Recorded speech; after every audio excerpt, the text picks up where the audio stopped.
نبی پاک صلی اللہ علیہ وآلہ وسلم کے دوسرے خلیفہ راشد حضرت سیدنا فاروق اعظم رضی اللہ تعالی عنہ 27 ذی الحج کو آپ کو زخمی کیا گیا اور یکم محرم الحرام حضرت فاروق اعظم کی شہادت کر دیں۔ آپ کا نام عمر ہے اور کنیت آپ کی ابو حفص ہے، لقب آپ کا فاروق اعظم ہے۔ اور فاروق اعظم لقب کی وجہ یہ ہے کہ جب آپ اسلام لے کے آئے، کلمہ پڑھ کے مسلمان ہوئے، عین شباب کا، عین جوانی کا وہ وقت تھا۔ آپ 40ویں نمبر پہ مسلمان ہوئے۔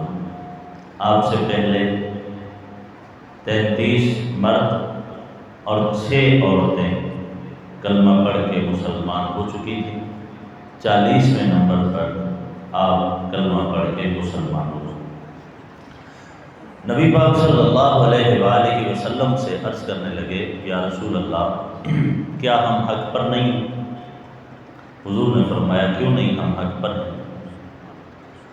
جب ہم حق پر ہیں یا رسول اللہ تو پھر ہم چھپتے کیوں ہیں؟ کھلے عام اللہ کی عبادت، اللہ کا ذکر کیوں نہیں کرتے؟ حضور نے فرمایا کہ ابھی وہ وقت نہیں آیا۔ حضرت امیر حمزہ جو حضور کے چچا ہیں، یہ حضرت فاروق اعظم سے 3 دن پہلے دائرہ اسلام میں داخل ہوئے۔ مسلمانوں کی 2 صفیں بنی۔ صف کے شروع میں حضرت امیر حمزہ حضور کے چچا وہ تھے اور آخر میں حضرت فاروق اعظم تھے، اور کہا جی چلیں سین حرم میں، وہاں جا کے اللہ کی عبادت کریں، وہاں جا کے اللہ کا ذکر کریں۔ اب پہلے یہ سارا کچھ چھپ چھپ کے ہوتا تھا، پھر سب کے سامنے ہونے لگے۔ بہت سارے لوگوں نے دیکھا، مکہ کے کافروں نے، بڑے بڑے سرداروں نے دیکھا، لیکن کسی کو بھی منع کرنے کی ضرورت نہیں۔ اس دن آپ کا لقب پڑ گیا فاروق، جس کا معنی ہے حق اور باطل کے درمیان فرق کرنے والا۔ آپ نے حق اور باطل کے درمیان فرق کر دیا۔ حضرت فاروق اعظم رضی اللہ تعالی عنہ عام الفیل کے 13ویں سال پیدا ہوئے۔ عام الفیل کے 13ویں سال آپ کی ولادت،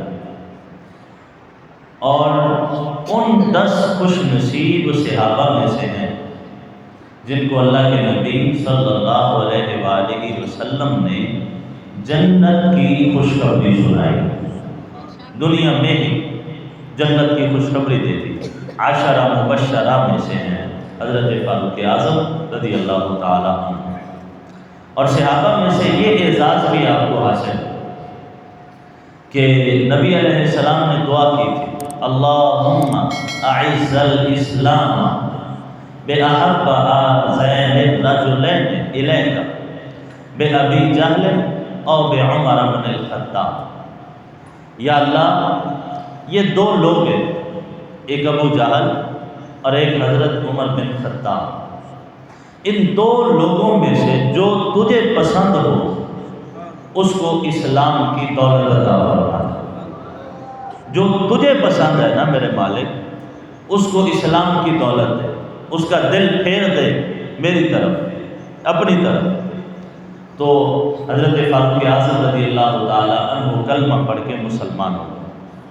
اس طرح باقی تمام صحابہ کرام وہ مرید رسول ہیں، حضور کی مرید ہیں، حضور کی۔ فاروق اعظم کی یہ شان ہے کہ آپ مرید رسول بھی ہیں، آپ مراد رسول بھی ہیں۔ حضور نے اللہ سے دعا مانگ کے آپ کو لیا، اور پھر جب آپ کلمہ پڑھ کے مسلمان ہوئے، آئے دن اللہ تعالیٰ نے پھر اسلام بڑھتا چلا گیا، تعداد میں اضافہ ہوتا چلا گیا۔ اور یہ بات بھی ذہن نشین کر لیں حضرت فاروق اعظم رضی اللہ تعالیٰ عنہ کے بارے میں کہ حضرت فاروق اعظم دوسرے خلیفہ راشد پہلے خلیفہ راشد حضرت صدیق اکبر رضی اللہ تعالیٰ عنہ، دوسرے خلیفہ راشد حضرت فاروق اعظم رضی اللہ تعالیٰ عنہ، اور ایسا نمونہ پیش کیا کہ رہتی دنیا تک کے لوگوں کے لیے مثال ہے۔ جب بھی کہیں ذکر ہوگا نا حکومت کا، اقتدار کا، جب بھی کہیں ذکر ہوگا انصاف کا، عدل کا، تو وہاں فاروق اعظم کا نام ضرور آئے گا، فاروق اعظم کو ضرور یاد کیا جائے گا۔ اس طرح آپ نے عدل کیا، اس طرح آپ نے انصاف کیا۔ بخاری شریف کی حدیث ہے، نبی پاک صلی اللہ علیہ وآلہ وسلم فرماتے ہیں، ایک دفعہ میں سویا ہوا تھا، میں نے خواب دیکھا کہ مجھے دودھ پیش کیا گیا، میں نے وہ دودھ پیا، اتنا دودھ پیا کہ وہ دودھ میرے ناخنوں سے نکلنے لگ گیا، اتنا سیر ہو کے دودھ پیا۔ پھر ثم آتیت فضلی عمر بن الخطاب رضی اللہ تعالیٰ، کہا کہ جو دودھ بچ گیا نا، میں نے وہ بچا ہوا دودھ حضرت عمر بن خطاب کو دے دیا، پھر انہوں نے پیا۔ صحابہ نے عرض کی، قالوا فما اولتہ یا رسول اللہ صلی اللہ علیہ وآلہ وسلم، اے اللہ کے رسول اس خواب کی تعبیر کیا ہے، اس کی تعویل کیا ہے؟ تو نبی پاک صلی اللہ علیہ وآلہ وسلم نے ارشاد فرمایا، اس کی تعبیر علم ہے، اللہ نے مجھے عطا فرمایا، میں نے اپنا بچا ہوا عمر بن خطاب کو عطا فرمایا۔ کیا عظمت ہے اس بندے کی کہ جس کو علم ملا ہے تو دروازہ مصطفیٰ سے ملا ہے، نبی علیہ السلام نے عطا فرمایا۔ اور دودھ اور علم کی تعبیر اس لیے ہے کہ جس طرح دودھ یہ جسم کی اصلاح کرتا ہے، اسی طرح علم انسان کی روح کی اصلاح کرتا ہے۔ جس طرح دودھ جسم کے لیے غذا ہے، اسی طرح جو علم دین ہے وہ انسان کی روح کے لیے غذا ہے۔ تو پھر جس کو علم ملا ہو نبی پاک صلی اللہ علیہ وآلہ وسلم کے دروازے سے، اس کا علم کتنا ہوگا۔ اسی طرح کی ایک اور حدیث، نبی پاک صلی اللہ علیہ وآلہ وسلم نے ارشاد فرمایا کہ میں نے خواب دیکھا، خواب میں مجھے لوگ دکھائے گئے، ان لوگوں نے قمیض پہنے ہوئے ہیں، کسی کا قمیض سینے تک ہے، کسی کا اس سے نیچے، کسی کا اس سے نیچے، مختلف لوگ اور مختلف طرح کے قمیض پہنے ہوئے۔ پھر فرمایا کہ مجھے حضرت عمر فاروق دکھائے گئے خواب میں، انہوں نے جو قمیض پہنا ہوا ہے وہ اتنا لمبا ہے کہ وہ چلتے ہیں تو وہ قمیض زمین پر گھسٹتا ہے، اتنا لمبا قمیض پہنا ہوا۔ نبی علیہ السلام سے پوچھا گیا، یا رسول اللہ اس خواب کی تعبیر کیا ہے؟ فرمایا اس کی تعبیر دین ہے، اس کی تعبیر دین ہے۔ اور فاروق اعظم کو اللہ نے دین اتنا عطا فرمایا ہے کہ وہ سارے کے سارے میرے دین میں رہتے ہیں، ان کا وجود، ان کا بدن، ان کا جسم، وہ سارا دین کے ساتھ ڈھانپا ہوا ہے اور وہ دین میں رہتے ہیں۔ نبی علیہ السلام سے بے پناہ محبت فرماتے تھے، اور یہ سارے انعامات کی وجہ ہی یہ ہے کہ جس نے نبی علیہ السلام سے جتنی محبت کی، آپ کی جتنی اطاعت کی، اللہ تعالیٰ نے اس کو اتنا بڑا مقام و مرتبہ عطا فرما دیا۔ ایک دن نبی علیہ السلام کے کاشانہ اقدس پہ حاضر ہوئے، حضور سید عالم صلی اللہ علیہ وآلہ وسلم کھجور کی چٹائی کے اوپر آرام فرما رہے تھے۔ آپ نے تہ بند باندھا ہوا تھا، قمیض نہیں پہنا ہوا تھا، آپ نے جو سر کے نیچے تکیہ رکھا ہوا تھا وہ چمڑے کا تکیہ تھا، اور اس کے اندر کھجور کی چھال بھری ہوئی تھی۔ حضور آرام کر رہے تھے تو پہلو کے اوپر نا وہ چٹائی چھپ چکی تھی۔ نبی علیہ السلام کا بدن، حضور کا وہ نازک جسم، اور پھر کھجور کی سخت چٹائی، اس کی وجہ سے وہ چٹائی نبی علیہ السلام کے بدن پہ وہ نشانات پڑ گئے چٹائی کے۔ حضرت فاروق اعظم حاضر ہوئے تو دیکھ کے رونے لگے۔ نبی علیہ السلام نے پوچھا، ما یبکی کا یا عمر، اے عمر تجھے کس چیز نے رلا دیا، رونے کیوں لگے ہو، خیریت ہے؟ عرض کی، یا رسول اللہ صلی اللہ علیہ وآلہ وسلم، ادھر دیکھتے ہیں ہم کیسر و کسریٰ، روم اور فارس کے بادشاہوں کو، وہ بڑی سہولیات میں ہیں، بڑے مزے میں رہتے ہیں، وہ تو ان کے پاس بڑی آسائش کی چیزیں ہیں، بڑی سکون کی چیزیں ہیں، اور آپ تو ان سے زیادہ حق رکھتے ہیں، اللہ کے محبوب ہیں، دونوں جہاں کے بادشاہ ہیں، آپ کے پاس تو یہ چیزیں زیادہ ہونی چاہیے۔ لیکن ہم دیکھتے ہیں کہ آپ اپنی زندگی اسی طرح فقر و فاقہ میں اور آپ اپنی زندگی اسی طرح گزار رہے ہیں، عاجزی میں، انکساری میں اسی طرح گزار رہے ہیں، حالانکہ وہ چیزیں آپ کے پاس زیادہ ہونی چاہیے۔ تو نبی پاک صلی اللہ علیہ وسلم نے ارشاد فرمایا اما ترضى ان تكون له ما الدنيا ولك الاخرہ، اے عمر کیا تو اس بات سے راضی نہیں ہے، اللہ نے ان کے لیے صرف دنیا کو بنایا ہے اور اللہ نے ہمیں آخرت بھی عطا فرمائی ہے۔ ان کے لیے تو صرف دنیا، یہ ساری چیزیں ان کے لیے دنیا میں، اور وَلَكَ الْآخِرَةُ، تجھے اللہ تعالیٰ نے آخرت بھی عطا کی، ہمارے لیے آخرت بھی ہے۔ وَالْعَاقِبَةُ لِلْمُتَّقِينَ، آخرت متقین کے لیے، پرہیزگاروں کے لیے، فرمایا ان کا اس میں کوئی حصہ نہیں۔ دنیا چند دنوں کی ہے، کتنے دن وہ ظاہری عیش و عشرت میں گزار لیں گے، بالآخر مرنا ہے، قبر میں نہیں جانا۔ قبر کا سکون بھی ہمارے لیے ہے، اور قیامت کے دن کا جو سکون ہے وہ بھی ہمارے لیے ہے۔ جنت جو اللہ نے تیار فرمائی ہے وہ بھی ہمارے لیے تیار فرمائی ہے۔ اس لیے یہ ہمارے لیے بھی سبق ہے کہ کبھی ظاہری طور پر کافروں کی نمود و نمائش دیکھ کے، ان کا مال دیکھ کے اور ان کی عیش و عشرت دیکھ کے دل چھوٹا نہ کیا کریں۔ نبی علیہ السلام نے پہلے ہی ہمیں سمجھا دیا ہے کہ ان کے لیے صرف دنیا ہے۔ جو کلمہ پڑھنے والے میرے غلام ہیں، اللہ ان کو دنیا میں بھی عطا کرتا ہے، اللہ ان کو آخرت میں بھی عطا فرمائے۔ حضرت فاروق اعظم رضی اللہ تعالی عنہ، آپ کا جو دور حکومت ہے وہ بھی ایک باکمال دور ہے، اور رہتی دنیا تک کے بادشاہوں کے لیے مشعل راہ ہے، اس سے رہنمائی حاصل کر سکتے ہیں۔ انصاف کیا، عدل کیا، اور اتنا انصاف کیا، اتنا عدل کیا کہ عدل حضرت فاروق اعظم رضی اللہ تعالی عنہ کا گویا لقب بن گیا، کہ جب بھی نبی علیہ السلام کے صحابہ کی بات ہوتی ہے اور ان صحابہ میں پھر عدل کی بات ہوتی ہے تو سر فہرست جس کا نام آتا ہے وہ فاروق اعظم کی ذات ہے رضی اللہ تعالی۔ جیسے صداقت کا نام لے صدیق اکبر کی یاد آئے، عدالت کا نام لے فاروق اعظم کی یاد آئے، سخاوت کا نام لے عثمان غنی یاد آ جائیں، اور اگر شجاعت بہادری کا نام لے تو مولا کائنات بھی یاد آ جائے رضی اللہ تعالی عنہ۔ حضرت فاروق اعظم رضی اللہ تعالی عنہ کے عدل و انصاف، باہر سے ایک شخص آیا ملنے کے لیے، اس نے پوچھا کہ فاروق اعظم رضی اللہ تعالی عنہ کدھر ہے؟ بتانے والے نے بتایا کہ وہ درخت کے نیچے آرام کر رہے ہیں۔ اس نے جا کے دیکھا کہ آپ نے سر کے نیچے ایک کچی اینٹ رکھی ہے، اور اس کچی اینٹ کے اوپر سر رکھا ہے اور آپ آرام فرما رہے ہیں۔ وہ شخص اوپر کھڑا ہو کے اس نے 2 جملے کہے اور باکمال کہے۔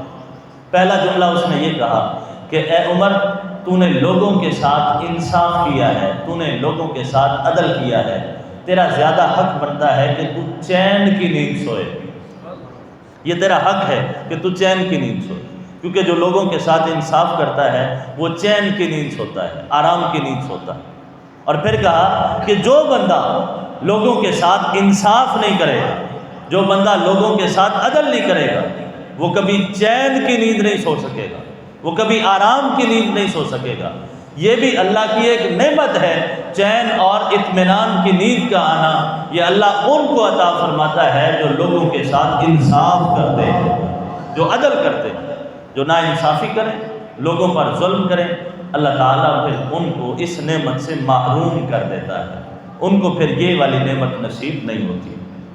27 ذی الحج آپ کو زخم لگا، 1 محرم الحرام یہ آپ کا یوم شہادت ہے، اور ابو لؤلؤ فیروز اس نے آپ کو زخمی کیا، تو 1 محرم الحرام کو آپ جام شہادت نوش فرما گئے۔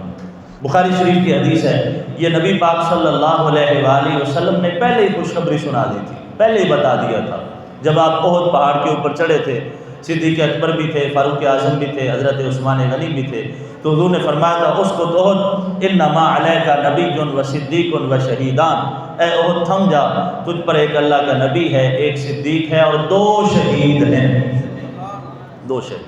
اور فاروق اعظم بھی ساری زندگی یہ دعا مانگتے رہے کہ یا اللہ، اللہم ارزقنی شہادتا فی سبیلک، اے اللہ مجھے اپنے رستے میں شہادت کی موت عطا فرما، وجعل موتی فی بلد رسولک، اور مجھے موت آئے تو تیرے رسول کے شہر میں موت آئے۔ آپ کی یہ دعا قبول ہوئی، شہادت کی موت بھی نصیب ہوئی اور نبی علیہ السلام کے شہر میں نصیب ہوئی۔ یہ آپ کی دعا قبول ہوئی۔ اور پھر فاروق اعظم رضی اللہ تعالی عنہ اس طرح عدل فرماتے تھے، ایک عورت کا تیل ہاتھ سے گرا اور وہ زمین پی گئی، فاروق اعظم رضی اللہ تعالی عنہ نے درہ مارا، درہ، اور کہا کہ اے زمین، کیا میں نے تیرے اوپر انصاف نہیں کیا؟ کیا میں نے تیرے اوپر عدل نہیں کیا؟ تو اگر میں نے تیرے اوپر انصاف کیا ہے، عدل کیا ہے، تو اس عورت کا تیل اس کو واپس کر۔ اس زمین نے تیل واپس کیا۔ یہ شان ہے خدمتگاروں کی، سرکار کا عالم کیا ہوگا۔ اور پھر سر دست حالیہ جو فلسطین میں اسرائیل کی جو دہشت گردی کئی مہینوں سے جاری ہے، ہزاروں کی تعداد میں مسلمان جامع شہادت نوش کر گئے اور پوری امت ایک تماشائی کا کردار ادا کر رہی ہے۔ 57 اسلامی ممالک اور ان کے نمائندے، ان کے بادشاہ، ان کے صدور، ان کے وزرائے اعظم محض تماشا دیکھنے کے علاوہ اور کوئی دوسرا کام نہیں کر رہے۔ یہی بیت المقدس تھا جب فاروق اعظم رضی اللہ تعالی عنہ کے دور حکومت میں فتح ہوا۔ اس لشکر کے سپہ سالار حضرت ابو عبیدہ بن جراح تھے رضی اللہ تعالی عنہ۔ حضرت فاروق اعظم رضی اللہ تعالی عنہ کو پیغام بھیجا کہ جناب فتح ہو چکا ہے، اب آپ آئیں تاکہ یہاں ان کے ساتھ بیٹھ کے بات چیت کریں، مذاکرات کریں۔ مدینہ شریف سے نکلے حضرت عمر بن خطاب رضی اللہ تعالی عنہ، اس شان سے نکلے کہ ایک آپ ہیں، ایک ہی ساتھ غلام ہے اور ایک ہی سواری ہے، ایک ہی اونٹ ہے۔ اب آدھی دنیا کا بادشاہ ہو، وہ اگر اپنے ساتھ سپاہیوں کا ایک لشکر لے جاتا، اس کو کوئی پوچھنے والا تھا؟ غلاموں کی ایک فوج ساتھ لے جاتا، اس کو کوئی پوچھنے والا تھا؟ کثیر تعداد میں سواریاں لے جاتا، اس سے کوئی سوال کرنا تھا کسی نے؟ یہ کہنا تھا کہ یہ کام کیوں کیا؟ لیکن یہ میرے نبی صلی اللہ علیہ وآلہ وسلم کی تربیت ہے، نبی علیہ السلام کی دی ہوئی تعلیم ہے۔ ایک ہی اونٹ ہے، ایک ہی آپ ہے اور ایک ہی خادم ہے، اور اس خادم سے فرمانے لگے کہ ہم نے اس کے اوپر باری باری سوار ہونا ہے، جب میری باری سواری کی ہوگی تو مہار پکڑے گا اور جب تیری باری سواری کی ہوگی تو مہار میں پکڑوں گا۔ اتفاق ایسا ہو، بتا دیا گیا کہ امیر المومنین آ رہے ہیں۔ بیت المقدس کے باہر 4,500 لوگ باہر نکلے استقبال کرنے کے لیے کہ مسلمانوں کے امیر المومنین آ رہے ہیں، خلیفۃ المسلمین، مسلمانوں کے خلیفہ آ رہے ہیں۔ 4,500 بندہ استقبال کے لیے باہر کھڑا ہے۔ اتفاق ایسا ہوا کہ جب وہاں پہنچے نا تو اوپر بیٹھنے کی جو باری تھی وہ خادم کی تھی اور پیدل چلنے کی باری حضرت امیر المومنین فاروق اعظم رضی اللہ تعالیٰ عنہ کی تھی۔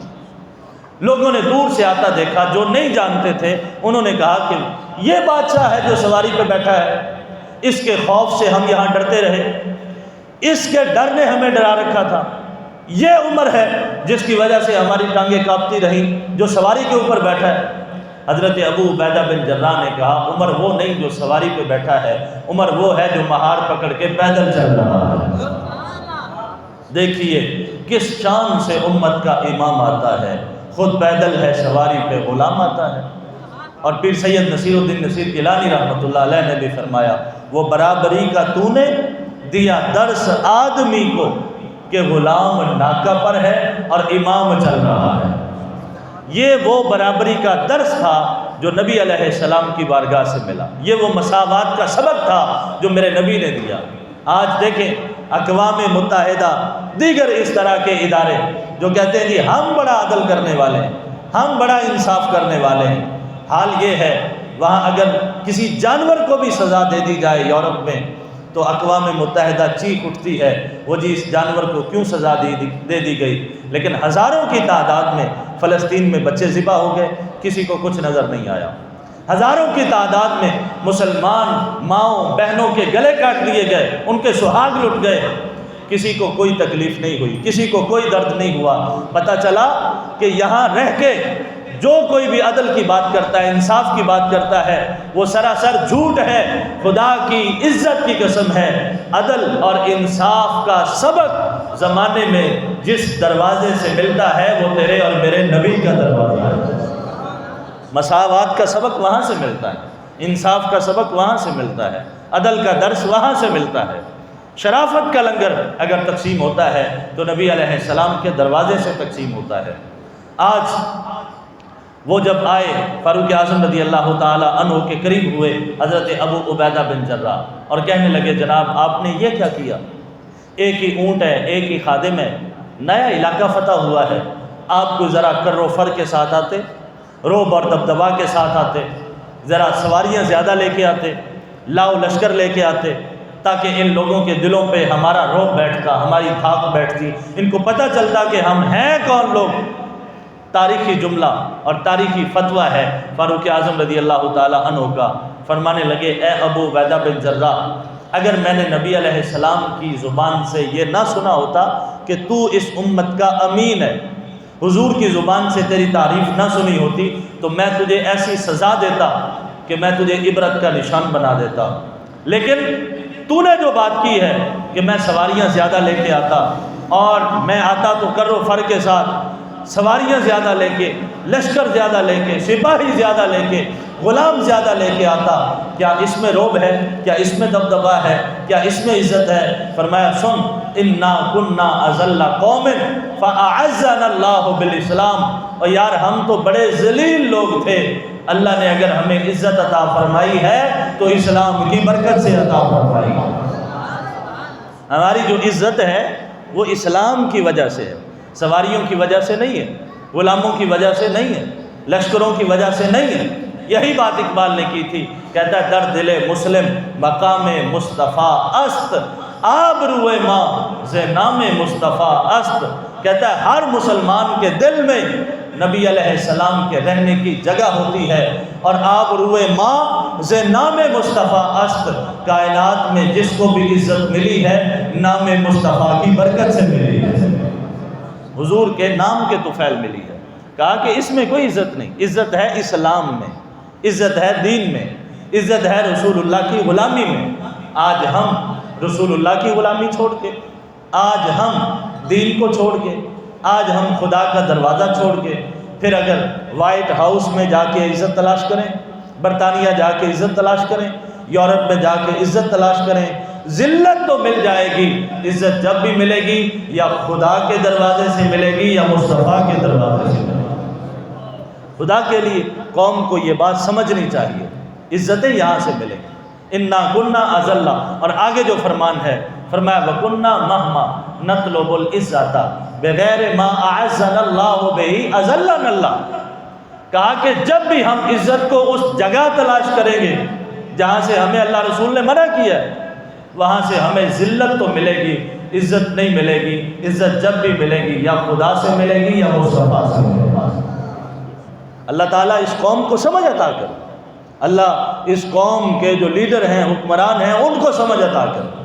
فاروق اعظم رضی اللہ تعالی عنہ، آپ کی زندگی سے، آپ کا جو طرز حکومت ہے اس سے ان لوگوں کو سیکھنا چاہیے۔ عراق کے گورنر حضرت احنف بن قیس رضی اللہ تعالیٰ عنہ کہتے ہیں عین دوپہر کا وقت تھا، میں امیر المومنین حضرت فاروق اعظم رضی اللہ تعالیٰ عنہ سے ملنے کے لیے گیا۔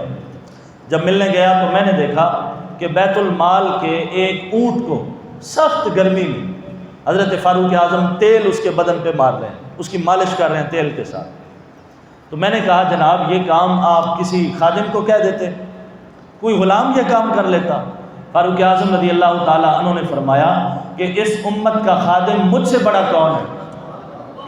میں اس امت کا سب سے بڑا خادم، مجھ سے بڑا کون خادم ہے جو یہ کام کرے گا؟ علامہ محمد اقبال رحمۃ اللہ تعالیٰ علیہ نے کہا سروری در دین ما خدمت گری است، کہا کہ نبی علیہ السلام کے دین میں جو سرداری ہے وہ خدمت کرنا ہے، جو قوم کا سردار ہوتا ہے وہ قوم کا خادم ہوتا ہے۔ آج کیسے کیسے نمونے ہمارے اوپر مسلط کر دیے گئے۔ جی یہ چند دنوں پہلے مائی صاحبہ روٹی سستی کروانے کے لیے تندور پہ تشریف لے گئی، روٹی سستی کروانے کے لیے، اور حال یہ تھا کہ 52 گاڑیوں کا قافلہ ساتھ ہے۔ کام کسے گئی ہیں؟ روٹی سستی کروانے کے لیے گئی ہیں، اور 52 گاڑیوں کا قافلہ ساتھ ہے۔ آپ اندازہ کر لیں ان گاڑیوں کا خرچ، اس میں جو عملہ ہے اس کا خرچ، یہ سارا کچھ کہاں سے ہو رہا ہے؟ یہ سارا کچھ غریب عوام کی جیب سے ہو رہا ہے۔ اور جب سے ہم، اور جب کوئی اچھا بندہ جب کوئی کہہ دے کہ ہمارے ساتھ کھڑے ہو جاؤ، پھر لوگ کہتے ہیں وہ جی تمہارا کیا کام ہے سیاست کے ساتھ، تم یہ کام کیوں کرو گے؟ جب سے ہم نے دین کو اور سیاست کو جدا کر دیا، تب سے ہم ذلیل ہو گئے، تب سے ہم رسوا ہو گئے۔ نبی پاک صلی اللہ علیہ وآلہ وسلم ریاست کے والی بھی ہیں، مسجد کے امام بھی ہیں، مسجد کے خطیب بھی ہیں۔ فاروق حضرت صدیق اکبر رضی اللہ تعالیٰ عنہ ریاست کے والی بھی ہیں، خلیفہ بھی ہیں، امور ریاست بھی آپ سنبھالتے ہیں، جمعہ کا خطبہ بھی آپ ارشاد فرماتے ہیں، امام بھی آپ ہیں۔ حضرت فاروق اعظم کی سیرت کو دیکھ لیں، عثمان غنی کو دیکھ لیں، مولا علی کو دیکھ لیں۔ تو جب سے ہم یہ کام ہم نے کیا ہے نا، تقسیم کر دی ہے، تب سے ہم ذلیل ہو گئے، تب سے ہم رسوا ہو گئے۔ اگر چاہتے ہو پھر سے عزت ملے تو عزت خدا کے نظام میں ہے، عزت مصطفیٰ کے نظام میں ہے۔ فاروق اعظم رضی اللہ تعالیٰ عنہ سے آپ کا ایک بچپن کا دوست ملا، کہنے لگا آپ کو یاد ہے میں اور آپ اکٹھے اونٹ چرایا کرتے تھے؟ کہا جی یاد ہے۔ کہا آپ کے پاس صرف 5 اونٹ ہوتے تھے، کبھی ایک گم ہو جاتا، کبھی 2 گم ہو جاتے، اور آپ تلاش کرتے رہتے، آپ کو نہیں ملتے تھے، آپ کا باپ آپ کو بڑا مارتا تھا۔ کہا بالکل یاد ہے۔ کہنے لگا جی میرا ایک سوال ہے کہ تب آپ کی حالت یہ تھی کہ 5 اونٹ نہیں سنبھالے جاتے تھے، آج مدینے میں بیٹھ کے اور اس کی مسجد نبوی میں بیٹھ کے آدھی دنیا کو کیسے سنبھالا ہوا ہے، یہ آدھی دنیا پہ حکمرانی کیسے کر رہے ہیں؟ آپ تو وہ ہیں، آپ سے اونٹ نہیں سنبھالے جاتے تھے۔ فرمانے لگے وجہ یہ ہے کہ جب 5 اونٹ نہیں سنبھالے جاتے تھے تب دوستی اور محبت تیرے ساتھ تھی، اب آدھی دنیا سنبھال کے بیٹھا ہوں تو رشتہ اللہ کے محبوب کے ساتھ ہے۔ کہا اس میں میرا کوئی کمال نہیں، یہ رسول اللہ کی نسبت کا کمال ہے، یہ نبی علیہ السلام کی محبت کا کمال ہے، یہ نبی علیہ السلام کی دوستی کا کمال ہے۔